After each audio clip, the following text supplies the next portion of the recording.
boleh kita membatalkan sholat tadi, ya kan? Begitu kita usolli fardhu zuhri arba'a rakaatin adaan lillahi ta'ala, Allahu Akbar, maka tak boleh kita batalkan, bahkan haram hukum membatalkannya. Ya kan?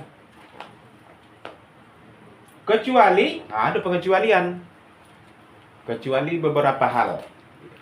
Kok misalnya yang ini nanti kita sebutkan ini, kita sedang sholat terjadi begitu, maka kita boleh untuk membatalkan sholat kita tadi itu. Tak badoso jadinya. Apa saja dia? Yaitu yang pertama, ada orang yang meminta tolong terdengar, ya kan? Begitu tuh, Allahu Akbar, Bismillahirrahmanirrahim, tolong. Mati. Hah? Mati. Makanya tolong. Udah, kok ada ketentuan itu, maka bolehlah kita membatalkan tadi. Berarti sedang ada sesuatu kejadian yang membahayakan, ya kan? Jangan pula begitu kan, Allahu Akbar, Bismillahirrahmanirrahim, Alhamdulillah, tolong, cobaan. Iya kan, aku iya kan, tolong, cobaan.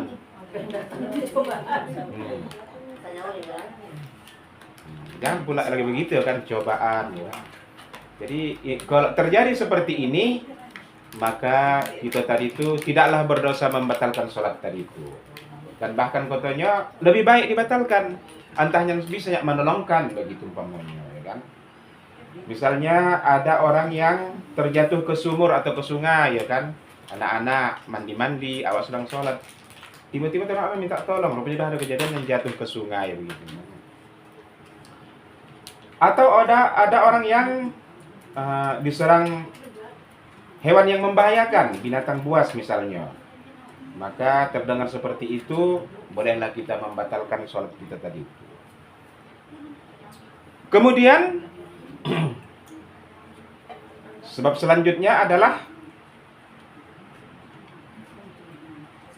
ada orang yang dia tuh bisa jadi keluarga kita, bisa jadi orang yang kita dalam pemeliharaan kita, misalnya orang buta atau anak kecil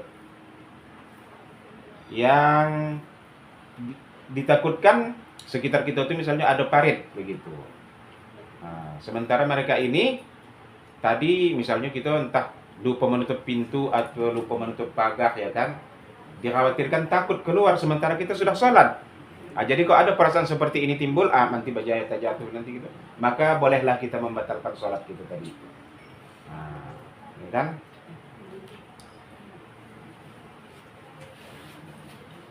Atau sebab selanjutnya terjadi misalnya pencurian atau perampokan meskipun bukan milik kita, ya kan? Ini sholat subuh misalnya, kita sholat subuh tepat waktu, ya kan? Rupanya ada pencurinya kesiangan begitu. Tiba-tiba terdengar kita tadi minta tolong, rupanya ada yang sudah mencuri, kan? Dimatikannya lampu kawan itu misalnya, kan? Maka seperti ini, walaupun tadi katanya bukan milik kita yang dicuri itu, maka bolehlah kita membatalkan sholat kita tadi itu.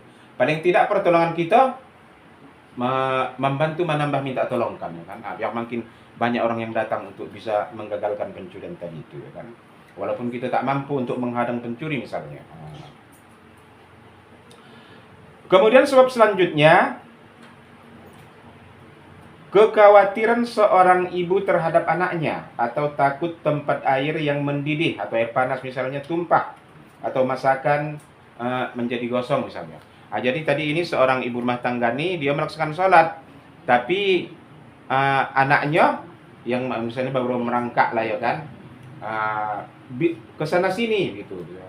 Sementara baru sadar dia sedang sholat tuh, aku tadi memasak air, amak bajai kok jangkaknya di kamar tertumpah di air panas nih. Maka yang seperti ini bolehlah kita membatalkan sholat kita tadi itu. Dan dikhawatirkan entah tertumpah air panas, atau tadi sedang memasak tiba-tiba azan, lupa dia ambil uduk terus. Udah sedang sholat baru tengah, masakanku tadi ada, bajaya kok kuteruskan sholat ini kan gosong ini, maka bolehlah kita membatalkan itu, kan? Daripada nanti teruskan sholat gosong masakan, gila kan makan arang jadinya. jadi obat sakit perut juga itu memang, ya kan. Obat sakit perut kan kayak gitu dulu kayak gitu kan, ya, dibuat digosongkan, tapi boros selalu itu kan. Untuk apa? Kemudian sebab selanjutnya, misalnya kita lagi musafir, ya kan, musafir, tiba-tiba singgahlah di masjid di waktu subuh misalnya atau waktu zuhur. Rupanya tadi entah tas kita letakkan saja sembarangan di masjid tadi itu kan. Tapi karena sibuk misalnya lupa mengamankannya. Udah sholat baru teringat, apa? Tasku tadi, mak dekat pintu, bajailin karang, mak pada sempat diambil orang, gitu. Dan seperti itu, maka lebih baik kita untuk membatalkan sholat tadi itu. Atau dalam motor misalnya, tapi motor tadi angkutan umum yang pintunya terbuka, bebas orang masuk. Tas awak di dalam, ya kan, tas di dalam. Daripada nanti hilang benda-benda kita, walaupun sedang sholat, maka bolehlah kita membatalkan sholat tadi itu. Musafir yang takut kena curi atau dirampok.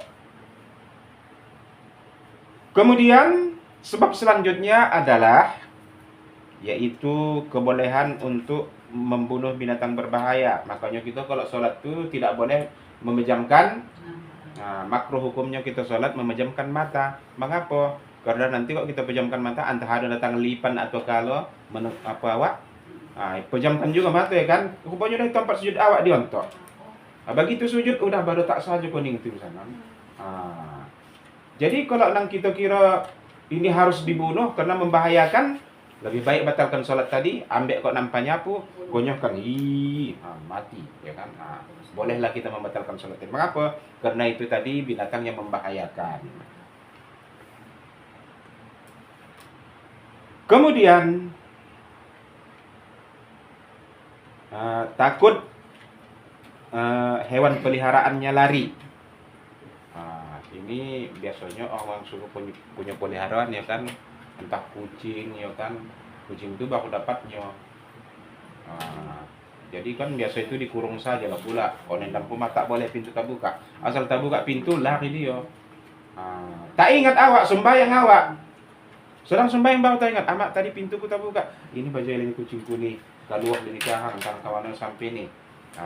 Elok batalkan sholat tadi itu, tutupkan balik pintu tadi. Ya kan, yang peliharaan begitulah, suku kucing, suku kelinci, yang takut lari, maka kita boleh membatalkan sholat kita daripada yang kita sayangi tadi itu lari. Kemudian selanjutnya, dalam keadaan menahan buang air. Ini tapi ini saya mungkin udah tahu gitu nih kan. Jadi kalau dalam keadaan menahan buang air, lebih baiklah kita batalkan sholat. Elok laksanakan dulu apa tadi, tak boleh tahan. Hukumnya, kalau kita sedang sholat menahan buang air, apa hukumnya? Makruh, ya kan, makruh. Tak apa pahala lah jadinya. Lebih baik.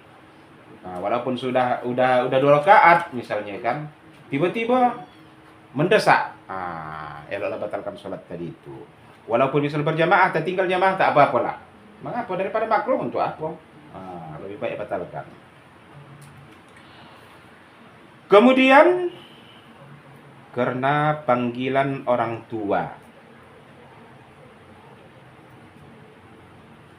Jadi ibu-ibu yang saya muliakan,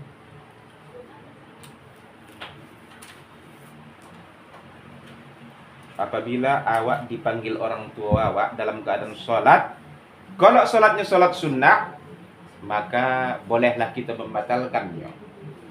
Tetapi kalau sholat itu sholat fardu, maka tidak usahlah membatalkan sholat tadi.